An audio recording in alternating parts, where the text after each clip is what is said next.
네, 오늘의 주요 뉴스입니다. 코로나19 신규 확진자는 6만 6,953명으로 금요일 발표 기준 14주 만에 최다를 기록하면서 이번 주 모든 요일에 걸쳐 지난 여름 이후 최다 행렬을 이어갔습니다. 위중증 환자는 474명으로 28일째 400명대를 이어갔고 사망자는 66명입니다. 미국에서 코로나19가 재확산 조짐을 보이자 보건당국이 무료 검사를 재개하기로 했습니다. 미국 정부는 전국에 코로나19 검사소 15,000곳을 설치하고 모든 가구에 자가 진단 키트를 4개씩 무료로 제공할 계획입니다. 중국 인구의 절반 이상이 코로나19에 감염됐다는 SNS 조사 결과가 나왔습니다. 중국 내 사망자도 불어나서 화장을 하려면 5일을 기다려야 하는 상황인데 이 가운데 상당수가 코로나19로 인한 사망자가 아니냐는 추측이 나오고 있습니다. 정부 출연 연구기관의 주요 연구 성과를 한눈에 볼 수 있는 대한민국 과학기술대전이 일산 킨텍스에서 개막해 내일까지 열립니다. 출연연과 대학, 일반 기업 등 57개 기관이 참여한 이번 과학기술대전은 우주와 바이오 등 핵심 기술 전시와 대중과학 강연 등 다양한 프로그램으로 구성됐습니다. 한국항공우주연구원이 한국형 발사체 사업본부를 해체하고 발사체 연구소 신설을 골자로 하는 조직 개편에 나섭니다. 누리호 발사 성공을 이끈 고정환 발사체 사업본부장은 이런 체계로는 내년 초 예정인 누리호 3차 발사 등이 불가능하다며 항의의 뜻으로 사퇴서를 냈습니다.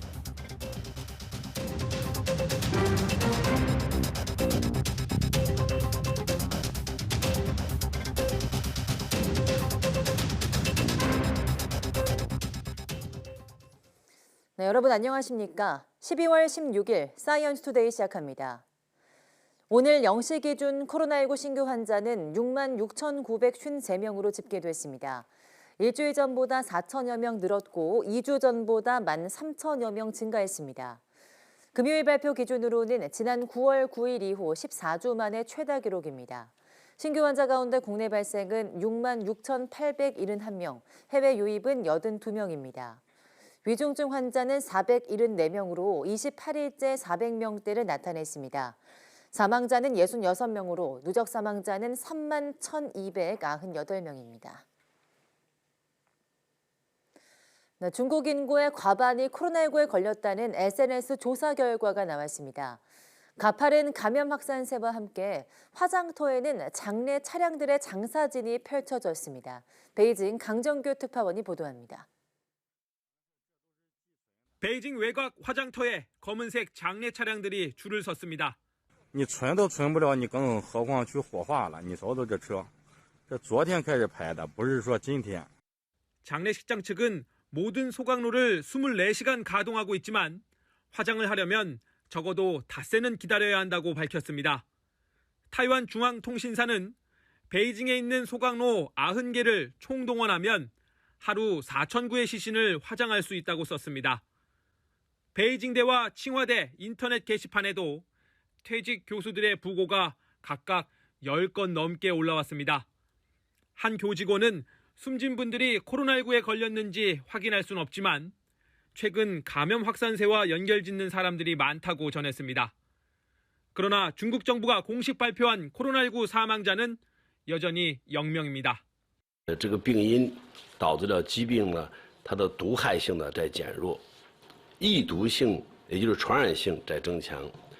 방역당국이 무증상 감염자 집계를 포기한 가운데 중국 인구의 절반 이상이 코로나19에 걸렸다는 조사 결과도 나왔습니다. 중국 SNS 메신저 이용자들을 대상으로 한 조사에서 응답자의 51%가 양성이라고 대답한 겁니다. 수도 베이징의 경우 53.5%, 허베이성과 후베이성, 스촨성 등은 55%를 넘겼습니다. 공식적인 통계로 볼 수는 없지만 젊은 층의 감염 확산 상황을 추정하는 지표가 될 수 있습니다. 因为毕竟现在这个病毒扩散的这么快，然后现在这个也全国也已经放开了，也是害怕自己也会生病嘛。 제로 코로나 방역 통제가 정점에 달했던 지난달 중국의 소매 판매는 마이너스 5.9%로 상하이 봉쇄 이후 최악을 기록했습니다. 세계보건기구 WHO는 중국이 방역 빗장을 풀기 전에 이미 코로나19가 널리 퍼져 있었다며 봉쇄가 대유행을 막지 못했을 뿐이라고 지적했습니다. 베이징에서 YTN 강정규입니다. 미국에서 코로나19가 재유행할 조짐을 보이자 보건당국이 무료 검사를 재개하기로 했습니다. 월스트리트 저널은 연말연시를 맞아 코로나19가 급격히 확산할 수 있다는 우려에 따라 미국 정부가 전국에 코로나19 검사소 15,000곳을 설치할 계획이라고 보도했습니다. 또 미국의 모든 가구에 코로나19 자가 진단 키트를 4개씩 무료로 제공할 계획이라고 전했습니다. 미국에선 지난달 말 추수감사절이 지난 뒤 코로나19 확진자가 크게 늘었고 12월 첫째 주 코로나19로 인한 사망자 수도 3,000명이 육박한 것으로 집계됐습니다. 백경란 질병관리청장이 주식 보유 논란 등으로 최근 사의를 표한 가운데 후임으로 지영미 한국파스투르 연구소 소장이 물망에 올랐습니다. 대통령실 관계자는 YTN에 지영미 소장을 유력 검토하고 있다면서 조만간 결론이 날 것이라고 말했습니다. 의대 출신인 지영미 소장은 20년 넘게 국내외 주요 보건연구기관에서 활동한 감염병 전문가입니다. 또 윤석열 대통령의 대광초 서울대 법대 동창인 이철우 연세대 법학전문대학원 교수의 부인이기도 합니다. 윤석열 정부의 첫 질병관리청장인 백 청장은 바이오 관련 주식을 보유해서 이해충돌 논란으로 취임 당시부터 야권의 사퇴 요구를 받아왔고 국정감사장 위증 등의 혐의로 지난달 검찰에 고발당하기도 했습니다. 눈이 그치면서 다시 맹추위가 기승을 부리고 있습니다. 전국에 한파특보가 내려진 가운데 철원이 영하 17.9도까지 떨어졌고 서울도 영하 9.6도를 기록했습니다. 특히 바람이 강하게 불면서 출근길 서울 체감온도는 영하 15.2도까지 곤두박질했습니다. 기상청은 찬 대륙 고기압이 확장하면서 맑은 날씨를 회복한 가운데 복사냉각 현상이 겹치면서 밤사이 기온이 크게 떨어졌다고 밝혔습니다. 오늘은 전국이 맑은 날씨를 보이겠지만 주말인 내일은 다시 전국에 눈이 오겠고 특히 서해안에 최고 10cm, 제주 산간에는 최고 15cm의 많은 눈이 내릴 것으로 보입니다. 케냐 북서부 오지 투르카나주는 케냐의 대표적인 사막 지역으로 극심한 가뭄으로 인한 물과 식량 부족을 겪고 있습니다.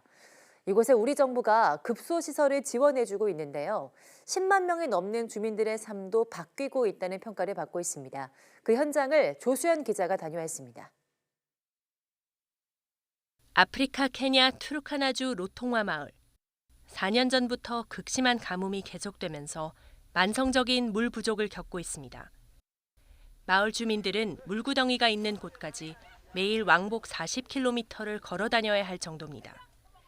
물을 구하기 위해 지하 20m까지 파내려 갔는데 어린 아이들마저 위태롭게 경사를 오르내립니다. 투르카나주 곳곳은 로통와 마을과 크게 다르지 않습니다. 이들에게 단비 아닌 단비가 내리기 시작한 건 지난 2019년. 우리 정부가 투르카나주에 550만 달러를 들여 급수시설을 지어주면서부터였습니다.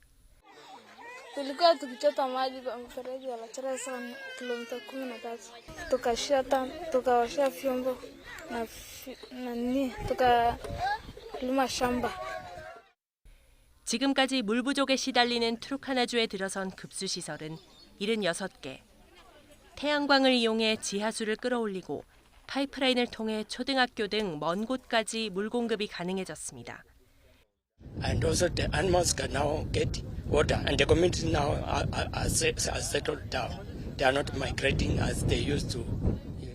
하지만 아직 지원이 닿지 못한 곳에서는 물을 구하기 위한 험난한 여정이 이어지고 있습니다. 향후에도 코이카는 이와 관련된 다양한 사업을 진행할 계획이고 이는 우리 정부의 개발협력 정책과 아울러서 투르카나 주 정부가 대응하고 있는 기후변화에 대해서 저희가 충실히 이행할 수 있을 것으로 예상됩니다. 가뭄에 시달리는 케냐 곳곳에 급수시설이 들어서면서 질병이 줄어들고 아이들의 등교율이 높아지는 등 주민들의 삶을 바꾸고 있습니다. YTN 조수연입니다.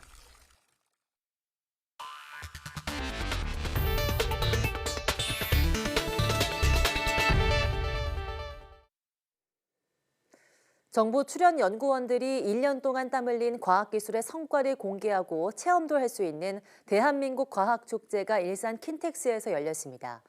보는 각도에 따라 화면이 바뀌고 인공지능의 도움으로 누구나 바로 원하는 종류의 음악곡도 만들어 볼 수 있는 과학기술의 현장을 이성규 기자가 다녀왔습니다.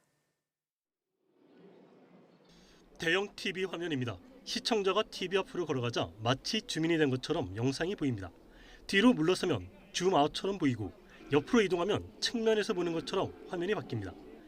시청자의 위치에 따라 화면이 자동으로 바뀌는 겁니다. 3차원 공간을 여러 개의 카메라를 획득한 영상이 있고 그 공간 내에서 사용자가 이렇게 움직였을 때 그 움직임을 카메라로 그 위치를 추적을 한 다음에 인공지능 작곡 프로그램입니다.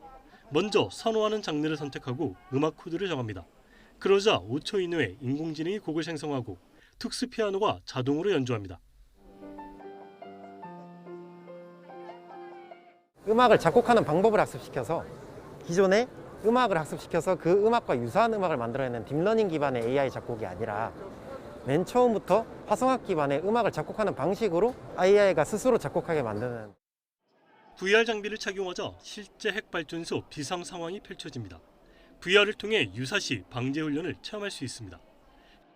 인근 지역 주민들이 이 VR 기기를 쓰고 이 안내 멘트나 훈련된 프로그램 내용에 따라서 진행을 하다 보면은 자연스럽게 행동 요령이 인식되게 하는.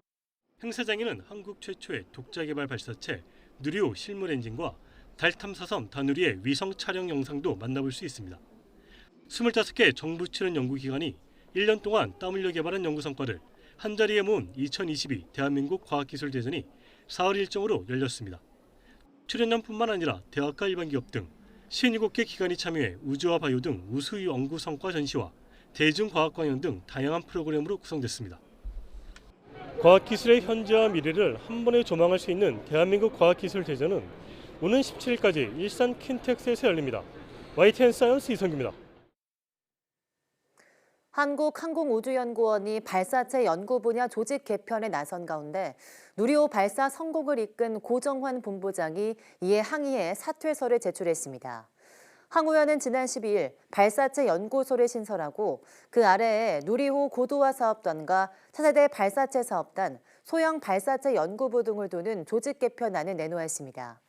이번 개편에 따라 누리호 개발 임무를 마무리한 한국형 발사체 사업본부는 과기정통부와 계약이 끝나는 내년 6월 이후 해체됩니다. 이와 관련해서 고정환 한국형 발사체 개발 사업본부장이 조직 개편에 항의하는 뜻으로 과학기술정보통신부에 보직 사퇴서를 제출했습니다. 고 본부장은 사퇴서를 통해서 기존 본부 아래에 있던 부와 팀을 폐지해 머리만 있고 수족은 모두 잘린 상태가 됐다며 이런 체계로는 누리호 3차 발사, 산업체 기술 이전 등을 성공적으로 완수하는 게 불가능하다고 주장했습니다. 이와 관련해서 항 의원은 누리호 개발 사업을 성공적으로 완수함에 따라 후속 사업에 대비하고 연구 조직 효율성을 높이기 위해서 조직 개편을 추진하는 것이라고 설명했습니다. 고속도로 하이패스처럼 지하철 개찰구에 표를 찍지 않고도 그냥 통과할 수 있는 시스템이 대전에서 선보였습니다. 몸이 불편한 중증 장애인들을 위한 건데요. 이런 좋은 시스템은 빨리 전국으로 확산했으면 좋겠습니다. 이상군 기자입니다. 전동 휠체어를 탄 중증 장애인이 지하철 타는 곳으로 향합니다. 개찰구에 승차권을 접촉하지 않았는데 문이 닫히지 않고 아무 문제 없이 통과합니다. 미리 발급받은 무선인식 승차권을 몸에 지니고 있었기 때문입니다. 대전교통공사가 전국에서 처음으로 도입한 하이패스형 프리패스 시스템입니다. 장애인들은 도시철도를 이용할 때 신분증을 내고 무료 승차권을 발급받아 사용해 왔습니다. 이때 몸을 가누기 어려운 중증 장애인들은 승차권을 떨어뜨리는 등의 불편함이 잦았고 따라서 지하철을 이용하려면 비장애인들보다 훨씬 더 많은 시간을 들여야만 했습니다. 굉장히 불편해가지고 많은 시간이 소요되고 실수도 많이 하고 이게 나옴으로써 굉장히 편해질 것 같습니다. 하이패스 시스템 이용을 위해서는 무선인식 승차권을 미리 발급받아야 합니다. 개인정보가 들어간 승차권은 각 영무실에 방문해 신청해야만 발급받을 수 있습니다. 대전에 거주하고 손 사용이 불편한 중증 장애인들이 대상입니다. 체험 행사에 참여한 장애인들은 이동권이 개선된 것을 반기면서 이런 하이패스형 개찰구가 확산하길 희망했습니다. 이 프리패스라는 게 좀 더 빨리 도입이 됐다면 장애인들의 일상생활이나 그 사회활동에 큰 도움이 됐을 거라고 생각을 합니다. 네, 앞으로 빨리 이게 전국으로 좀 확산이 됐으면 좋겠습니다. 대전교통공사는 확보된 예산이 3,000명분이지만 교통약자를 위한 환경 개선을 지속해 나가겠다고 약속했습니다. 전국 도시도 처음으로 저희가 설치를 했고 앞으로 지체장애인뿐만이 아니고 시각장애이신 분들까지도 이용할 수 있도록 발굴 개발하도록 하겠습니다. 대전 모든 지하철역에 설치된 하이패스형 개찰구는 시범 기간을 거쳐 오는 27일부터 본격적인 운영에 들어갈 예정입니다. YTN 이상군입니다. 맹위를 떨치고 있는 한파 속에서도 겨울 딸기 수확이 한창입니다. 빛고울 광주의 프리미엄 딸기는 서울 유명 백화점 입점에 이어서 미국 수출길에도 올랐는데요. 장목반 활성화와 농업의 전폭적인 지원 덕분이라고 합니다. 김범한 기자입니다. 딸기 농사로 이름난 고장입니다. 이른 아침부터 탐스럽게 열린 딸기를 따는 손길이 분주합니다. 기온이 낮을 때 따면 신선도가 더 오래 가기 때문입니다. 예전에는 사람을 보고 딸기를 샀는데 지금은 물건을 보고 딸기를 중도매이 구매를 합니다. 이게 어떤 물건을 잘 만드냐, 생산을 하냐에 따라서 그 가격이 훨씬 잘 받을 수 있고. 이 지역에서 나는 딸기는 2kg의 경매 가격이 최고 16만 원을 찍을 정도로 인기입니다. 40여 년 전부터 딸기를 재배하는 50여 농가가 머리를 맞대 영농법을 연구하고 공유한 덕분입니다.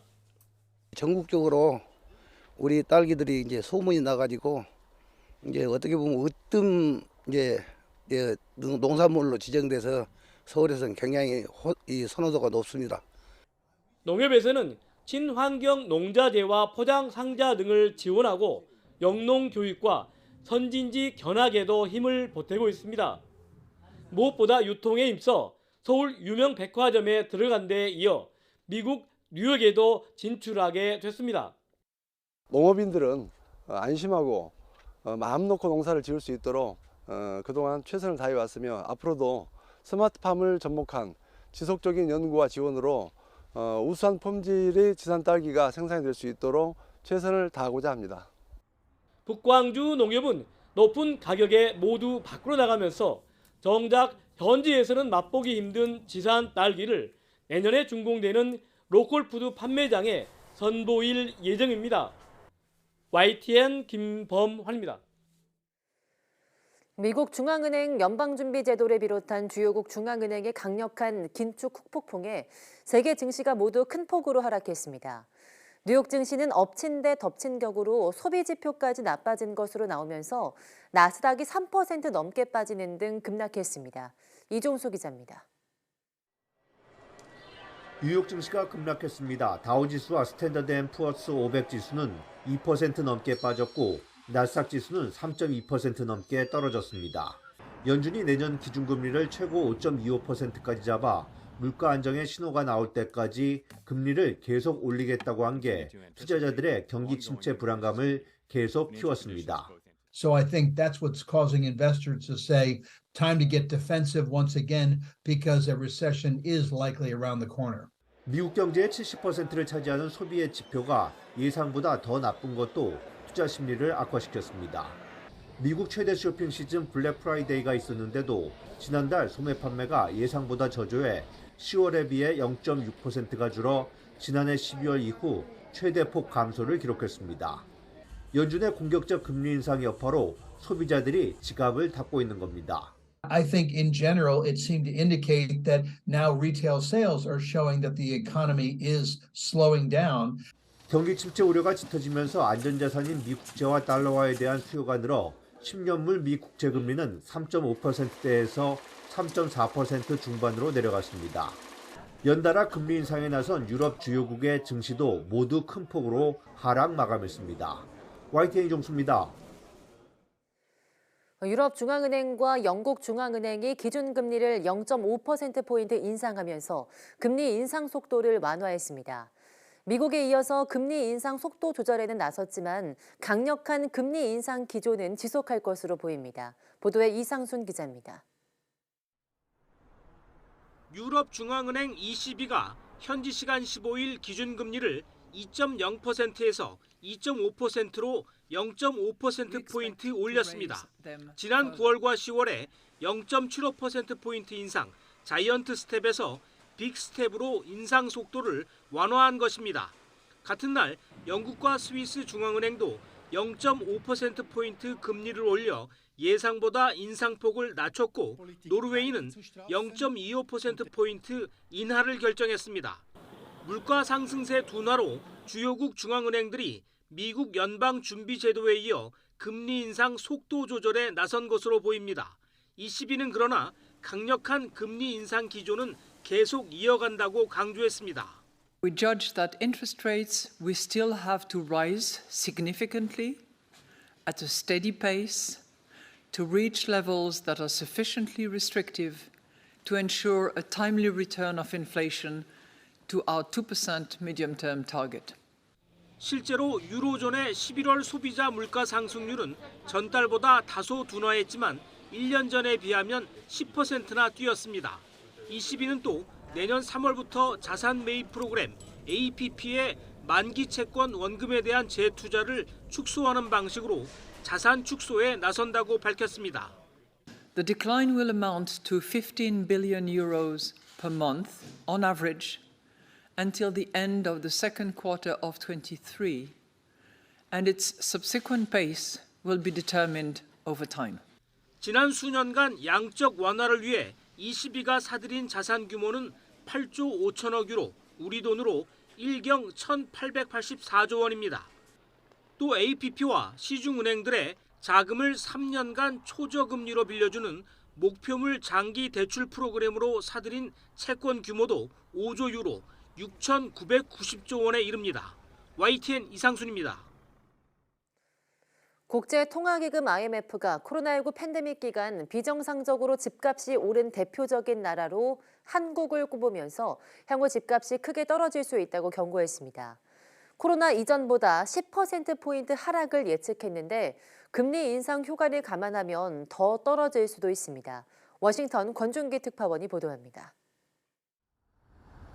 국제통화기금 IMF가 아시아 태평양 지역 주택시장 안정성과 적정 가격이라는 제목의 보고서를 홈페이지에 올렸습니다. IMF는 보고서에서 한국의 현재 주택 가격은 과도하게 높은 수준이라며 장기간 하락할 수 있다고 내다봤습니다. 코로나 이전인 2019년 4분기와 2021년 4분기를 비교하면 집값이 18% 상승했는데 호주와 뉴질랜드 다음으로 높은 상승률로 집계됐습니다. 코로나 기간 재택근무 확대에 따른 주택 수요 증가와 낮은 모기지 금리, 정부의 재정 지원 등이 아시아 지역 부동산 가격 상승 요인으로 꼽혔는데 이런 걸 감안해도 한국 집값 상승은 과도하다는 겁니다. And what you see is that low mortgage rates and strong housing demand contributed significantly to house price increases in many advanced economies in Asia, especially Australia, New Zealand, and Korea. IMF는 거품 요인을 걷어내고 작년 4분기를 기준으로 4분기 뒤를 예측한 결과 집값이 10%포인트 하락할 것으로 내다봤습니다. And we find significant deterioration in risks between the start of the pandemic and the end of 2021. House price growth at the 5th percentile is predicted to be about 10 percentage points lower in Australia and Korea. IMF는 집값 예측에 금리 요인은 적용하지 않았다며 금리가 3% 올라가면 집값은 2% 떨어진다고 설명했습니다. 우리나라의 경우 올해 1%였던 기준금리를 3.25%로 올려 IMF 예측치보다 집값이 더 떨어질 수 있습니다. IMF는 주택가격이 비정상적으로 오른 상황에서 기준금리까지 인상되면 과거 주택가격 붕괴 사태와 같은 일이 벌어질 수 있다며 장기간에 걸친 가격 조정 가능성을 경고했습니다. 워싱턴에서 YTN 권윤기입니다.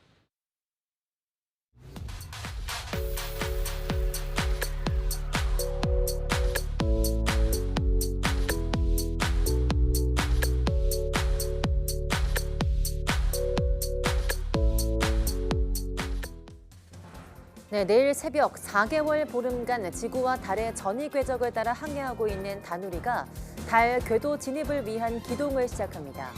지구를 총알 속도로 돌고 있는 달 궤도에 그보다 2배는 더 빠른 속도로 움직이고 있는 다누리를 감속시켜서 진입시키는 고난도 작업인데요. 숱한 고비를 넘어온 만큼 이번 고비도 잘 넘겨서 다누리의 꿈이 꼭 실현되길 바라겠습니다. 뉴스 마치겠습니다. 시청해주신 여러분 고맙습니다.